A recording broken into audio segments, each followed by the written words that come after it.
Every year we do our top 10 games of all time, but they're these big epic things. What about these guys? They don't get enough spotlight, so let's talk about them. Let's talk about the smallest board games of all time, and also they're the best ones. So this is gonna be simple. We're gonna write down our favorite board games full time, small board games I mean, and then we're gonna turn around so it's a surprise for the other person as well, and then we're gonna present to you. So in this video, you're gonna see the best small board games in our humble board gamer experience. 3, 2, 1, quacks. Star Wars deck building game. So my 10th game that works for families and just light gamers is Quacks. There's different cover now, different title, because this is in Latvian, I'm sorry. But it's a really cool game where you will pull out some things from the bag and try to not explode. So why is it your top 10 game of all time of small games? Because those are almost all the rules, right? It's really simple to get into, plus also pulling things out of the baggie is super thrilling. It works with families, it works with non-gamers. We have rated it as one of the best intro board games ever made. I've played it as young as 4-year-old and as old as me. So literally anyone can play. It's random, yes, but also it's simple fun. And that's why it's at my 10th spot. My top 10 small or light game of all time is going to be Star Wars deck building game. I mean, I love Star Wars and I love deck building game. What else do you need to know? But honestly, this is one of the best simple intro games into deck building. It's a 2-player game, it plays quick, it has some unique mechanisms that I'll show you in a moment. In Star Wars deck building game, you are trying to destroy the other player's bases. First one to destroy 4 wins the game. All you do in this game is play out all of your cards, get new cards, deal some damage, and then it's your turn. Usually in deck building games, you will buy a card and add it to your deck. But here you can also shoot the opponent's cards and they're removed from the market and he can't buy them anymore. It is a card game and it is a Star Wars card game. If you don't like Star Wars or you don't like the luck of the draw, this might not be for you. But it's only a 20-minute game. Even if those are issues, it's over pretty quick. Before we move on to the 9th spot, we should have a guess how many games will be in both of our tops. I'm gonna say... I said 3. 4. You better match 4. So 9th spot goes to Crokinole. Crokinole. I have Duel for Middle Earth. You having good games. What happened to you? Feeling under the weather or something? Come here, come with me. It's hiding right here. Let's make some space over here. Boom. And I need some thing to flip. Yeah, that'd be great, because it's just half of the game. Crokinole is a dexterity game where you're trying to score the most points, right? Simple. You can play 1 versus 1 or 2 versus 2 in teams, which is our preferred way to play. Yeah, and I feel like this is the best quick filler game, because this is all it takes to set it up. All you have to do is take one of these pieces and try to hit the center. Let's say it's my turn. Almost. Now you have to touch my piece or else you're disqualified. And we continue like this, trying to score the most points. And if you hit the center, it's 20 points guaranteed. If not, then at the end of the game, we're gonna score who will get the most points. This is the perfect filler game. Not the perfect shot, but the perfect filler game. The only problem is it's really expensive to get this one. But it is a lifetime investment. You need one of these boards and they will hold up for you a lifetime. From one epic trilogy to another, from one epic 2-player game to another. In this game, one player takes the role of the shadow, trying to destroy the ring, and the other player takes the free people and tries to destroy the ring. They're both trying to destroy the ring? One is going to destroy the ring, the other one is trying to capture the ring. I knew that. I know the Lord of the Rings thing. In Duel for Middle Earth, all you do is pick one card from this pyramid and then resolve its action. One of the actions lets you place armies on the board, and if you control all the areas, you win immediately. Another action lets you move the ring towards the Mount Doom, or if you're the shadow, try to catch the ring. And if you catch the ring, you win the game, or if you destroy the ring, you win the game. Or if you collect enough different friends, you also win immediately. If you're a fan of Lord of the Rings or 2-player games that are really back and forth and you're in each other's faces all the time, this is the one for you. 3, 2, 1, 7 Wonders. 7 Wonders. 7 Wonders. Not that light.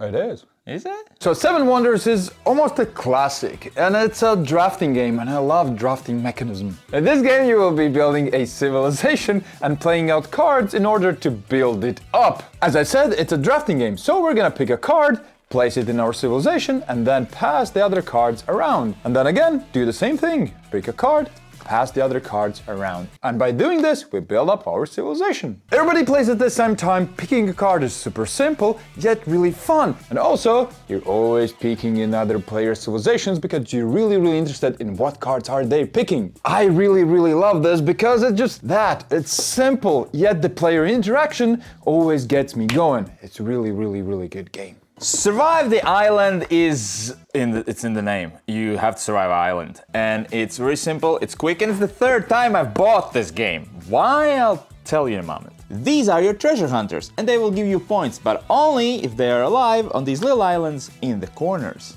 On your turn, you will move them around, jump into boats, swim away as fast as you can. Then you will sink the island, which is the second most fun part. But the most fun part is at the end of your turn, you get to roll this die and then move the monsters. Sweet points gone for the other player. Nice. So this is the third time I bought this game. Why? Well, first of all, it's an amazing light family game with a ton of interaction, and that's the meanest family game I own. And this is the best version of the game yet because it's gorgeous and it introduces new type of monster, kaijus, yet in a very accessible and small packaging. 3, 2, 1, Vantage. More Vantage? No way. Yeah. It's a super heavy game. It's like 2 kilos at least. Right there in the background you already see Vantage, and Vantage is a freshie, as fresh as it can be, and we have a review on it, so I'm not gonna talk a lot about it.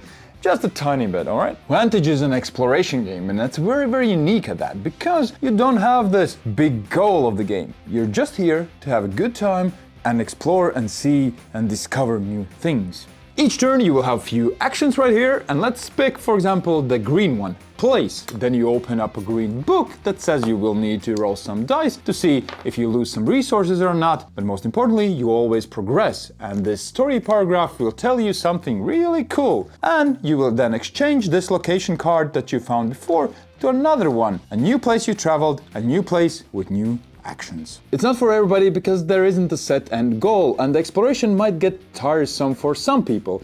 For me, I actually want to dive more and more back into it, but I might be the only one in the Vantage universe. Or not. He's the only one in the Vantage universe. Yeah. I like it. I really like it for what it is. Number 7 for me is Blood Moon Colony Bloodbath Moon Colony Blood. It's a survival game where you're building a colony and then it's being destroyed. In Moon Colony Bloodbath, exactly that. First you're building a colony and then there's a bloodbath. So this is a deck building game, but not a classic one, because we're building one deck together right here. And most of the cards in here are gonna be bad, but there's one good one, which is work, which lets you do one of the actions, and most of the time what you'll do is you'll play new cards that will let you do cool things, but they have a number of people in them. And then when the bad cards come out, you're gonna be losing people. At first you have some people to lose on your board, but then when they're all gone, you have to start destroying your buildings. Yes, so you start out with something and then it all goes away. So why is this in my top 10? Because it doesn't look pretty, does it? It's simple to play. It's one of those games where you just have to enjoy the ride. And I get joy out of seeing how everyone else struggles. They're like, oh no, again? Those robots are killing everybody. I don't know, I just have fun doing that. And if I win, that's just a bonus. 1, 2, 3, Agent Avenue. Oh! Oh, wait. I didn't say anything. We might match in the future, possibly. It was a coincidence that we got Agent Avenue, and we're super happy that we did because it's a really lovely game. 2-player game at that. All you want to do is catch the other agent, and when you do, you claim victory. All you have to do on your turn is place one card face down and one card face up. And now the other player will have to choose one of these. I don't want to move 0. Obviously, I want to move -1. He now has to use this card and will move towards me 1 space, because it says -1, and I will do nothing. For now, but if I get another pigeon, I now will move 2 spaces, so I'm closing in. How does it feel? Like you're closing in. And yes, there are some special action cards that will spice the game up if you want something juicier. My game is Just One. Just the Latvian version. Just One is a simple party game where we all play together as a team and try to guess words. So this is it. Just simple to set up, just easy to play, and just a lot of fun. In this game, one player will be guessing a word. For example, number 3, which is Puaga button for you non-Latvian speakers. And then everybody else will try to figure out a clue that needs to be written. But the trick is, if two players write the same clue, it gets erased before it's shown to the guesser. And now that's what's left. Now the guesser will look at this press. Printing? Wrong! We lose a point. But if he guesses, we get a point. Know what you should do right now? Press that button, that like button. Super cringe. Let's move on. You know one thing that is going to be true in this video? I'm the only one who's going to have 2 Star Wars games. Star Wars deck building for me. We already talked about this game, well, you did. But it is amazing. I trust whatever you said. I didn't listen, but I think you did good. Battle of Hoth is a simple 2-player or 2 versus 2 battling game. You just set up a battle and fight it out. There are different scenarios. Each scenario will list how many victory points you need to get, and you get victory points by blowing up the other player's troops. Super simple. To do anything in this game, you'll have to play a card that will let you move some troops, roll some dice to shoot with some troops, and hopefully destroy the opponent's troops. Why is this in my top 10? Because I love this system. Memoir 44 was up for consideration as well. That's a similar thing, but in World War II. But I like Star Wars more, and my kids love Star Wars more. It's just great. Now we're in the top 5. 4. 1, 2, 3, 4. That's correct. And it's Cascadia for me. Well, I'm gonna challenge that. Cascadia is a super simple family game with really crunchy decisions. All you have to do is pick one combination of a tile and a token and add it to your territory.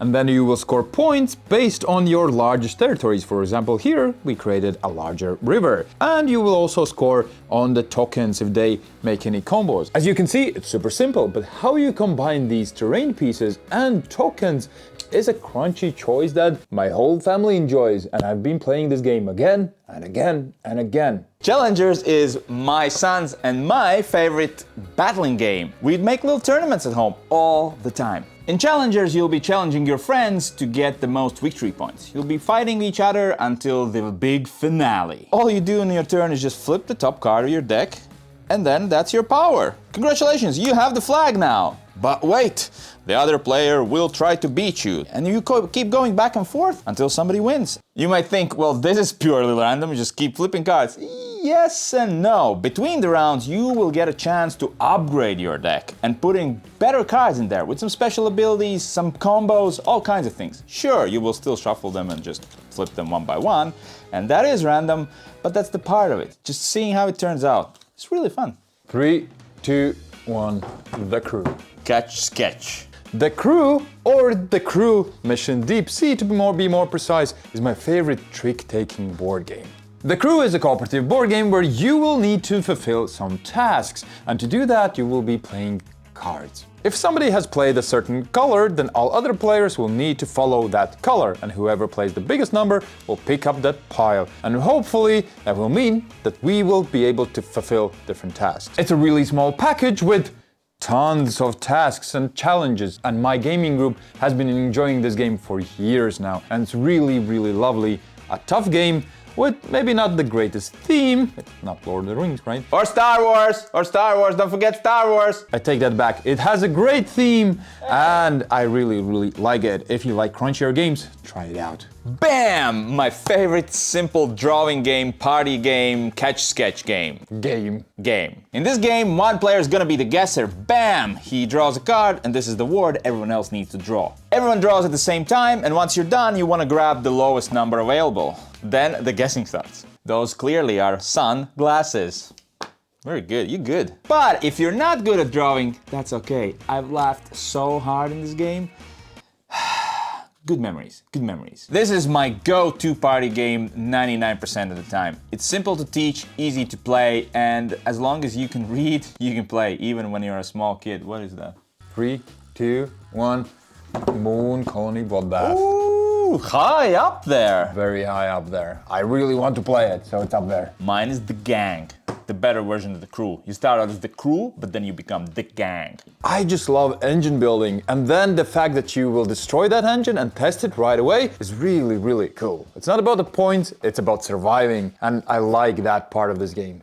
And as I said, oh my God.